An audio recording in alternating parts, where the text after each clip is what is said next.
नारायण नारायण नारायण नारायण।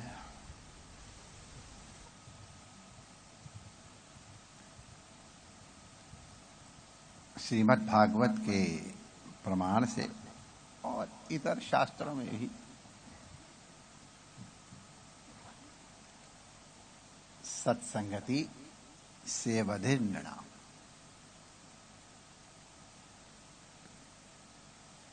जो अत्यंत तीन दुर्लभ चीजें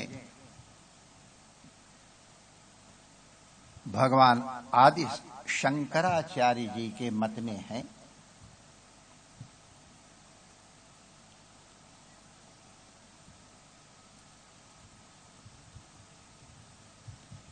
उनमें महापुरुष सत्संग को सर्वोत्तम स्थान दिया है।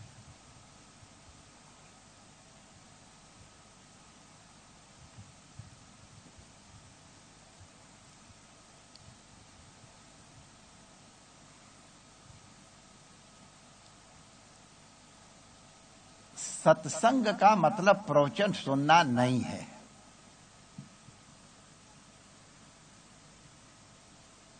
माने प्रवचन सुनना सत्संग नहीं है, मैं नहीं कह रहा हूं ना, उसको आप कृपया अन्यथा ना ले। सत्संग तो महाराज सभी प्रकार के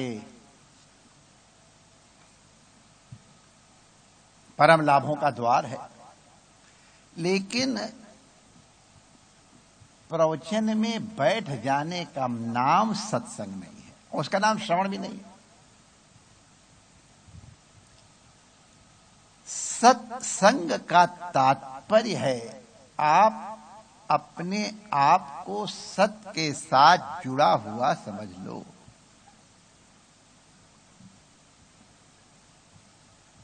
आप प्रभु के साथ जुड़ा हुआ अनुभव स्वीकार करो, अपने आप को अनुभूत करो। अपने सद्गुरु के साथ भी जुड़ा हुआ अनुभव करो।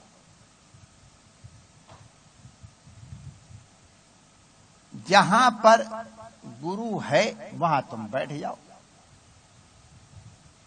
इसका नाम सत्संग है। अगर वो कृष्ण में बैठे हुए हैं तो कृष्ण में बैठ जाओ, ये सत्संग हुआ। अगर वो संत सेवा में लगे हैं तो संत सेवा में बैठ जाओ। माने जहां वो हैं वहां जाओ।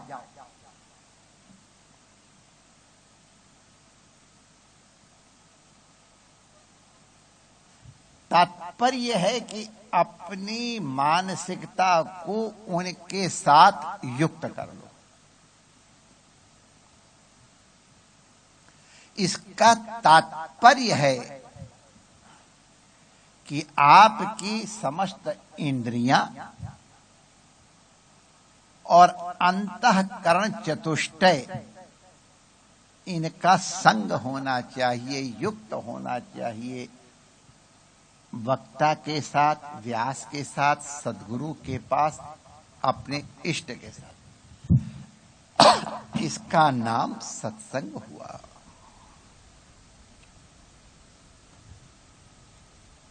सत्संग अमोघ है नारद जी के शब्दों में, लेकिन दुर्लभश्च, दुर्लभ है।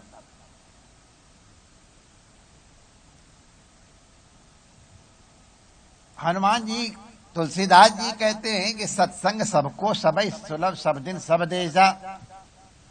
इतना सुलभ बताते हैं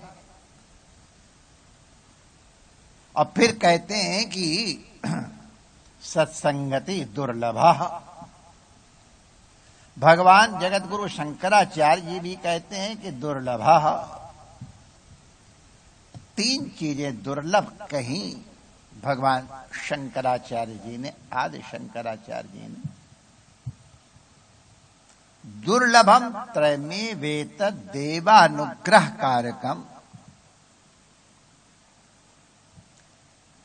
मनुष्यत्वम मुमुक्षुत्वम महापुरुष संशय। धन को, जन को, संपत्ति को, यश को, कीर्ति को, तपस्या को, किसी को उन्होंने दुर्लभ नहीं कहा। मनुष्यत्व को दुर्लभ कहा।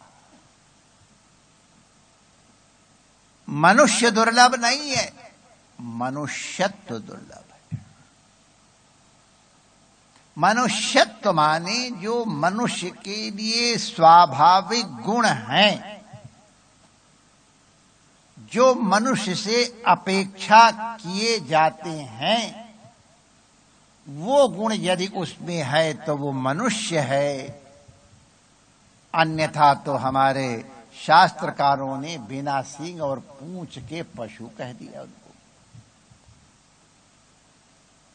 तो जिसमें मनुष्यत्व है उसमें अपने स्वरूपानुसंधान की, अपने आनंद के मूल की जिज्ञासा अवश्य होगी। सत्कर्म कर्म करने वाले को ब्रह्म जिज्ञासा भवति, अथा तो ब्रह्म जिज्ञासा की जब व्याख्या कर रहे थे तो काशी के बड़े मूर्धन्य विद्वान थे पंडित सुब्रमण्यम शास्त्री। वो कहते अथा तो धर्म जिज्ञासा, अथ के जो भी तात्पर्य बड़े लंबे चौड़े सादा इत्यादि इत्यादि इत्यादि, ये उनका भी परिगणन नहीं करते हैं। तब अतः उसके अंतर ब्रह्म की जिज्ञासा। तो लोग कहते ब्रह्म की जिज्ञासा कर्तव्या। पूज्य शास्त्री जी कहते थे नहीं, कर्तव्या नहीं है, भवति। बिल्कुल ठीक, मन खुश हो गया हमारा जिस दिन हमने सुना था। जिसमें ये सद्गुण होंगे, जिसमें ये लक्षण होंगे, उसमें ब्रह्म की जिज्ञासा, परम तत्व की जिज्ञासा, आनंद की जिज्ञासा स्वाभाविक होगी। इस सांसारिक बंधनों से, जिसमें असत में सत की बुद्धि हो गई है, जिसके कारण असत को हम विस्मृत कर गए हैं, उसके जानने की इच्छा स्वाभाविक भवति माने होती ही है, करनी नहीं होती, स्वाभाविक भवति। तो मुमुक्षा होती है। तो जब मुमुक्षा हो गई तब महापुरुष संशय बड़ा मुश्किल है। किसके पास जाएं जो हमारी जिज्ञासाओं का समाधान कर सके, शास्त्रीय दृष्टि से भी, अनुभव की दृष्टि से और हमारी योग्यता की अपेक्षा के अनुसार। सत्संग दुर्लभ है कहने के एक आशय ये भी है कि मनुष्य की सब जगह श्रद्धा नहीं होती है। ढूंढने वाले को लंका में भी सत्संग मिल गया, और जो बाकी समझदार लोग हैं उनको काशी और वृंदावन और मथुरा में भी कुछ इधर ही उधर दिखाई पड़ता है। तो जब तक अंतःकरण में श्रद्धा नहीं है, जिज्ञासा नहीं है, तब तक सत्संग का कोई परिणाम प्राप्त होने वाला है ही नहीं। आजकल एक फैशन हो गया, लोग जब 4 पैसे होते हैं दिखाने के भागवत कराते हैं। अच्छा है, फालतू होटल के तमाशा में करने के बजाय भागवत कराते हैं। फिर सारे नातेदार रिश्तेदारों को बुलाते हैं। अच्छा, इसी बहाने प्रेरणा मिलती है, आते हैं। कई लोगों को जबरदस्ती, अब क्या करें महाराज, मेरे काम तो बहुत था, लेकिन अब इनकी बहन जी करवा रही हैं और इनकी बहन जी के भागवत में न जाऊं तो महाराज अब आप जानते ही हो, घर में ही तो रहना है। तो जबरदस्ती भी जाती है, तो भी जबरदस्ती कुछ ना कुछ तो कल्याण होते हैं। तो नहीं, जिज्ञासा होनी चाहिए। जिज्ञासा का मतलब है आप सीखने को तैयार हो। सीखने को तैयार हो इसके माने आप अपने को अज्ञानी समझते हो और जिससे पूछ रहे उसको ज्ञानी मानते हो प्रामाणिक रूप से, तब तो जिज्ञासा कर रहे हो। अपने को अज्ञानी मानते हो, जिससे प्रश्न करना है उसको ज्ञानी मानते हो, तो उसके बाद श्रद्धा स्वाभाविक होगी। श्रद्धा के बिना कभी भी ज्ञान की प्राप्ति होती ही नहीं। श्रद्धा बेसिक चीज है। अपने में नम्रता बेसिक चीज है। महाराजा निमि ने ये अगर मैं उनके श्रवण का अधिकारी हूं तब सुनाइए, अगर उनके श्रवण का अधिकारी नहीं हूं तो कृपा करके मत सुनाइए। ये नम्रता हुई। तो ये नम्रता हर जगह नहीं हो पाती है। बड़े बड़े महापुरुषों के समीप जाकर के भी लोग खाली इसलिए लौट आते हैं कि हम अपने मापदंड से नापते हैं, या हम जिस तरह चाहते हैं वो उस तरह बिहेव करें, नहीं करते हैं तो ये सत्संग नहीं होता है। सत्संग की एक विधि है, नम्रता है, जिज्ञासा है और परिपूर्ण समर्पण है। जहां जिस अवस्था में हैं उस अवस्था में बैठने के लिए प्रस्तुत होना, ये सत्संग की बेसिक्स है। और फिर तो मनुष्य के लिए सेवधि है, खजाना है। जो चाहो सो मिलता है, जो नहीं भी चाहो उससे भी उत्तम से उत्तम प्राप्त होता है। सत्संग प्राप्त हो जाए अत्यंत दुर्लभ है।